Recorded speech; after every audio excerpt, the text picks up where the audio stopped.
What a night.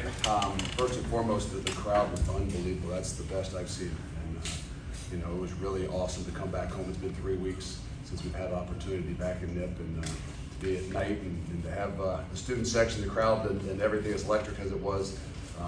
That was awesome. And for us, the first time really kind of having playing a complete game. I'm not saying perfect by any means, but a complete game. I'm talking about 4 quarters. I'm talking about complementary football, feeding off of each other.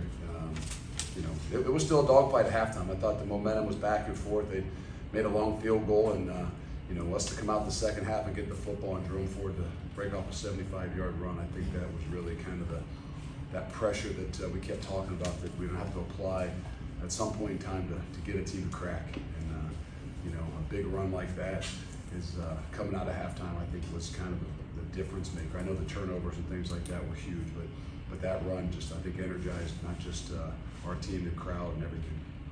What is it about Jerome in those early second half runs? Because maybe we don't get him the ball enough at the first half, but you know, I think there's a part of our O-line and wearing on people.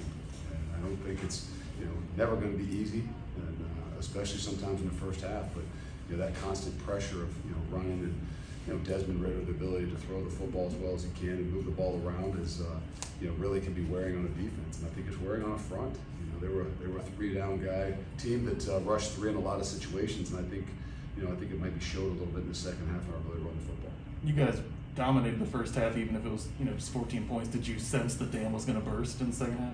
Yeah, but you know, you know, as a coach, you're sitting there thinking about the opportunities that you missed, unfortunately, and the momentum of the game. And you know, this team was down 17 points last week against Memphis, and they came storming back and won the football game. And, you know, kept reminding those guys that it was 17-0, even 17-3, or that this team has been in this position. We saw it last week, and we really need to come out of the second half.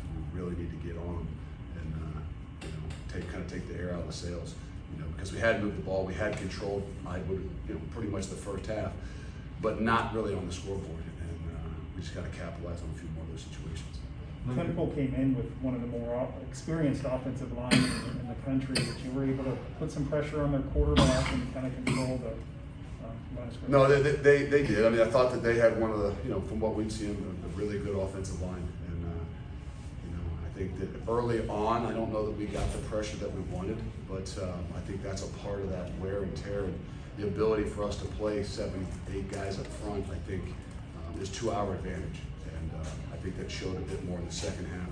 And we're talking about us offensively being able to run the football and it starts in the second half. I think that's a wear and tear. And I think defensively, that front, those guys up front, the wear and tear that they put on the offensive line, I think showed more in the second half.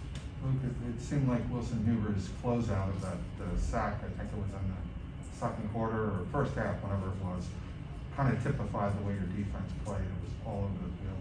They were. I mean, I think they were only 3 of 13 on third down. I think that there was constant pressure. I know in the first half, you know, a few times he got free on some, you know, on third down situations where he scrambled a little bit. But I think in those situations, you know, the type of defense that we play and the aggressive nature that we play with, I think those guys, you know, it takes a toll on a quarterback too. Knowing even though you're running for 6, 7, 8 yards, that there's 11 of them that are hunting you down too. So.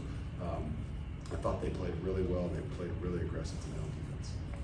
Chuck got in the end zone. How good was that to see, considering what he's been through back-to-back season-ending knee injuries? How good was that? I knew it was just a matter of time. I mean, you've seen him each and every week. You know, all through camp, we didn't quite see Chuck, and you know, he was still kind of getting over and getting used to the, you know, coming off of the ACL again. And you know, as we started the first game, late in that first game, you saw all of a sudden he kind of turned the corner a little bit. And I think he's going to be a guy that, as this year continues to go, the more and more confidence he's going to have. He's really a bit of a change of pace guy between him and Jerome.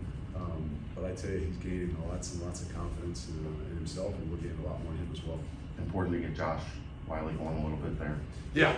You know, we've had some you know, some opportunities, and I think him and, you know, Lenny have been obviously rotating a lot, and you know, just the ball hasn't quite found him in a lot of those situations. But tonight he did. I think we got him back in the mix. I think that you know, it's still early. I think after 5 weeks, you know, he might not be where he wants to be, you know, as far as individually, statistically. But he's going to have an incredible second half of the season, and we're going to continue to be able to, you know, use both those guys in a lot of ways. The Is ball. he okay, by the way, after he took a Yeah, big yeah, I hit? think he just landed on his tailbone there a little bit. And, he's perfectly fine. The ball is finding Alec the past 2 weeks. Is there something in the game plan or with him personally that's allowed him to? I think the connection starts to really kind of build, and the confidence level, not just in what they call, but in him and Dez together, and there is a connection, and I think that in a lot of those situations, there's a few of those ones that might have been a different coverage, and all of a sudden Dez has to pull up, and he just trusts that Alec's not going to give up or stop on a play, and he's going to continue to find the hole. And those guys have got a pretty good rapport right now, and a pretty unique connection. How much you take from those second team guys bowing up at the end zone there and getting a stop? Well, they were getting harassed on the side if they didn't. So it's tough in that situation. This is a team offensively that does a lot of misdirection and things like that. And you stick some of those younger guys in the game and late in the game, it's really difficult. And I think it cost them a little bit there the first few snaps, but they bowed up and they kept our streak. I think the red zone pretty good for us. What can you say about the two punt drops that they had? How big was that for you guys? Because you all turned both into speed. Yeah, it's tough. I mean, I that's where on the road, I know that he's probably in the locker room saying right now, there's no way we can give a team like this the ball back like that in those situations. We didn't get an opportunity to put a hand on a punt that we pride ourselves on, and maybe not even make as many big plays in the special teams other than those.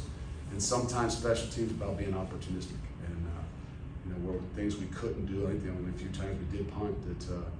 We at least applied enough pressure that it was, if that ball bobbles, we took advantage of it, let's just say. But it is tough. It's tough to be on the road. It's tough to be in those situations and ask your defense to go up there, and especially with an offense like ours.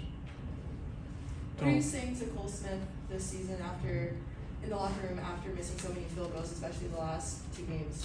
It's just kind of a rhythm. I mean, I think you saw last year at the beginning of the year, Dez wasn't really in a rhythm. I think we had, I knew he threw 3 picks in the first half of the South Florida game, and he was a guy that believed in what he was doing, kept working at it, and things kind of turned around. It's still only game 5. And Cole's the same way.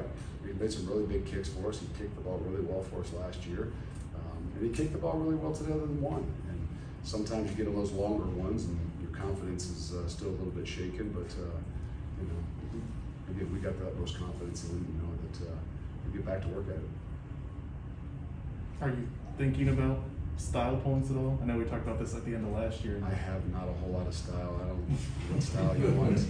My wife picks the clothes I wear. What's that style? I don't know what you mean by style, but we like to play complete games. We like to finish things out, and we hadn't done that yet this year, and I'm just happy we did tonight. Good. Thank you. Thanks. That's the style I have. That's the whole style I got. Joel's got the style. Joel's got the